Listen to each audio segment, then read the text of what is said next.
May had come. Warm sunshine covered the whole Alp with bright light.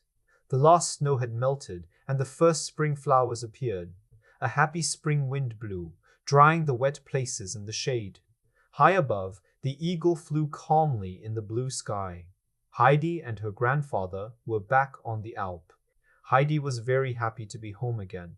She jumped around among the things she loved. Here she found a new spring bud, and there she watched the small, colorful gnats and beetles in the sun. Grandfather was busy in his small shop.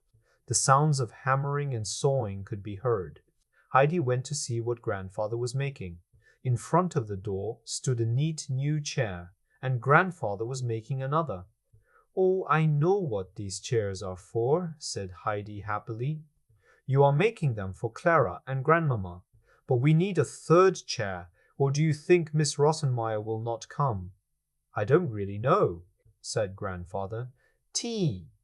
But it is better to have a chair for her if she comes."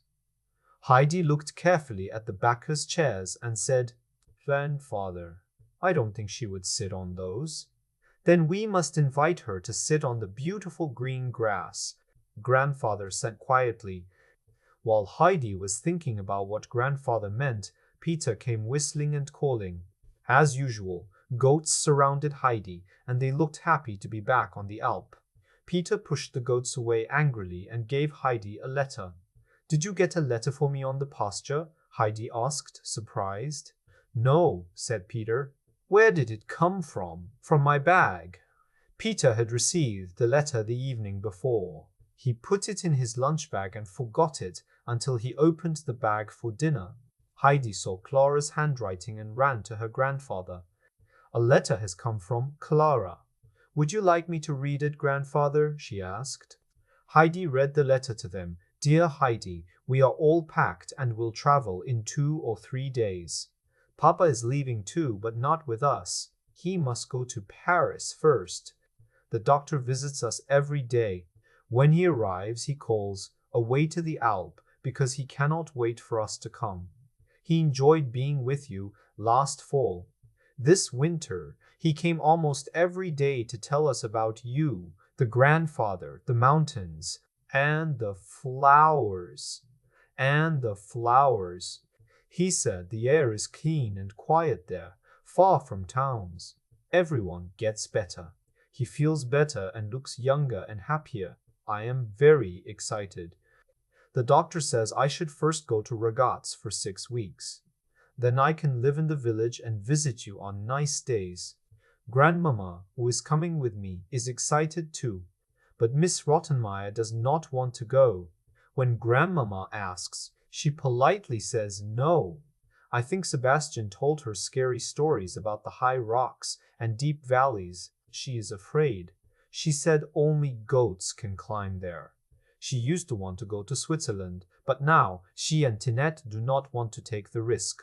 I can't wait to see you again. Goodbye, dear Heidi, with love from Grandmama. I am your true friend, Clara." When Peter heard this, he swung his stick and drove the goats down the hill. The next day, Heidi went to see her grandmother to share the good news. The old woman sat spinning as usual. Her face looked sad because Peter had told her Heidi's friends were coming soon, and she worried about it. After telling all she felt, Heidi looked at her grandmother. "What's wrong, grandmother? Are you not happy?" "Oh yes, Heidi, I am happy because you are happy. But grandmother, you look worried. Give me your hand so I know you are here. I think it will be for the best, even if I don't live to see it." "Oh, then I won't mind if they come," said Heidi. The grandmother had hardly slept all night thinking about Clara's visit. Would they take Heidi away now that she was well? But for Heidi's sake, she decided to be brave. "Heidi," she said, "please read the song that begins with 'God will see to it.'" She knew most of her grandmother's favorite songs and found the hymn quickly. Her face looked happier and less worried. "Please read it a few times." That evening, when Heidi walked home, one star after another appeared in the sky. Heidi stopped many times, looking up in wonder. When she reached home, her grandfather was also looking at the stars, quietly saying, "What a wonderful month! Every day is clearer than the last. The herbs will grow strong this year." The month of flowers had passed, and June came with its long days. Many flowers bloomed everywhere, filling the air with sweet smells. Near the end of June, one morning, Heidi ran out of the hut after finishing her chores. Suddenly, she screamed loudly. Her grandfather quickly came out to see what had happened. "Grandfather, come here." First, two men carried an open chair with a young girl inside, wrapped in many shawls. Then a proud lady on a horse came, talking with a young guide and looking around eagerly. After them came an empty rolling chair, carried by a young man. Then a porter followed, carrying many covers, shawls, and furs piled high over his head. "Ho, they are coming! They are coming!" cried Heidi happily. Soon the group reached the top. The children were very happy to see each other again. When Grandmama got off her horse, she hugged Heidi first and then greeted the uncle, who came near. The two acted like old friends and had heard a lot about each other. After some words, Grandmama said, "My dear uncle, what a wonderful home you have. Even kings would be jealous. Oh, how healthy my Heidi looks. Like a little rose." She held Heidi close and gently touched her cheeks. "What beauty everywhere. Clara, what do you think?" Clara looked around happily and said, "Oh, how wonderful and beautiful. I never dreamed it could be so nice. Oh, Grandmama, I wish I could stay here." Meanwhile, the uncle was helping Clara into her rolling chair. He covered her knees and tucked her feet in warmly. It seemed he had cared for sick people all his life. "My dear uncle," said Grandmama, surprised, "please tell me where you learned this." "I will send all the nurses I know here." The uncle smiled softly and said, "It comes more from care than study." His face became sad as he remembered the past when he cared for a wounded captain in Sicily. Now he would care for poor Clara just as well. Clara looked long at the clear sky and rocky mountains and said, "I wish I could walk around the hut to the fir trees. If only I could see all the things you told me about." And it rolled easily over the dry grass. In the small grove, Clara enjoyed seeing the tall, old fir trees. They had stood there for many years, watching the valley below. When they passed the empty goat shed, Clara said sadly, "Oh, Grandmama, if only I could wait here for Schwanli and Berli," said Grandmama, following them. "Oh, what beautiful flowers," Clara said again. "There are whole bushes with bright red blossoms. If only I could pick some bluebells." Heidi quickly picked a big bunch and put it in Clara's lap. "Clara, these flowers are nothing compared to the many flowers on the pasture. You must come up once and see them. There are so many that the ground looks golden. If you sit among them, you might never want to get up. It is so beautiful." "Oh, Grandmama, do you think I will ever go up there?" Clara asked with longing. "If only I could walk and climb everywhere with you." To show how easy it was, she pushed the chair so fast it almost fell down the mountain. But Grandfather stopped it just in time. It was time for dinner. The table was set near a bench, and everyone sat down. The grandmother was so happy with the view and the cool breeze that she said, "What a wonderful place. I have never seen anything like it. But Clara, are you eating a second piece of cheese?" "Oh, Grandmama, don't stop. Our mountain wind helps when the cooking is not perfect," said the old man happily. During dinner, Uncle and Grandmama talked easily.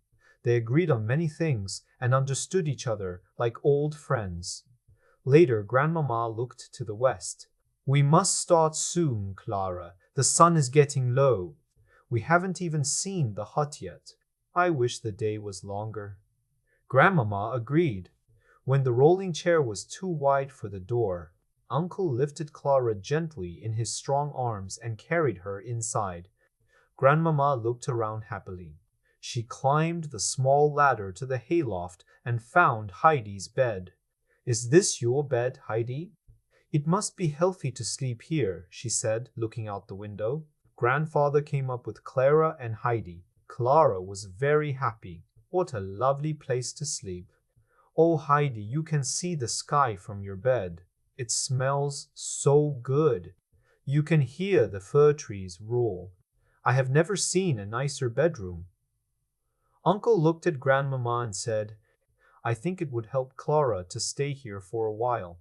Of course, only if you agree. You brought many wraps so we can make a soft bed for Clara. My dear lady, you can leave her care to me. I will gladly do it. The children shouted with joy and Grandmama smiled brightly. What a fine man you are, she said. I thought a stay here would make the child stronger, but I worried about the care and trouble for you. Now you have offered to help as if it is nothing. How can I thank you, Uncle? After many handshakes, they prepared Clara's bed. Thanks to Grandmama's care, the bed was soft and comfortable so the hay could not be felt at all.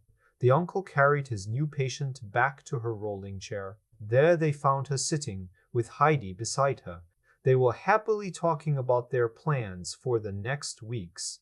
When they heard that Clara might stay for a month or more, their faces showed great joy.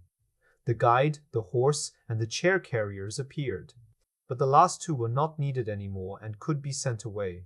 When the grandmother got ready to leave, Clara called happily to her, Oh, Grandmama, it will not be long because you must come often to see us. While the uncle was leading the horse down the steep hill, the grandmother told him she would go back to Ragaz. The Dörfli was too lonely for her. She also promised to come back sometimes.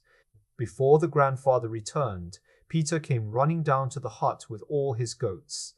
When they saw Heidi, the goats ran quickly to her. So Clara met Schwenli, Berli, and all the other goats. Peter stayed away and only looked angrily at the two girls.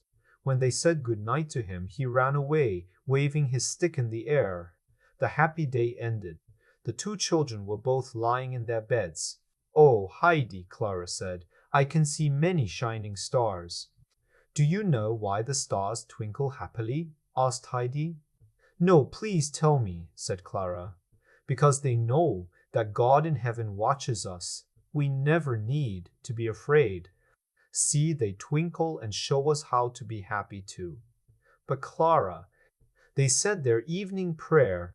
As soon as Heidi lay down, she fell asleep. But Clara could not sleep yet. It was too wonderful to see the stars from her bed. In truth, she had never seen stars before because in Frankfurt all the blinds were closed long before the stars came out. At night she had never been outside the house. She could hardly keep her eyes closed. She had to open them again and again to watch the shining, twinkling stars, until her eyes finally closed and she saw two big shining stars in her dream.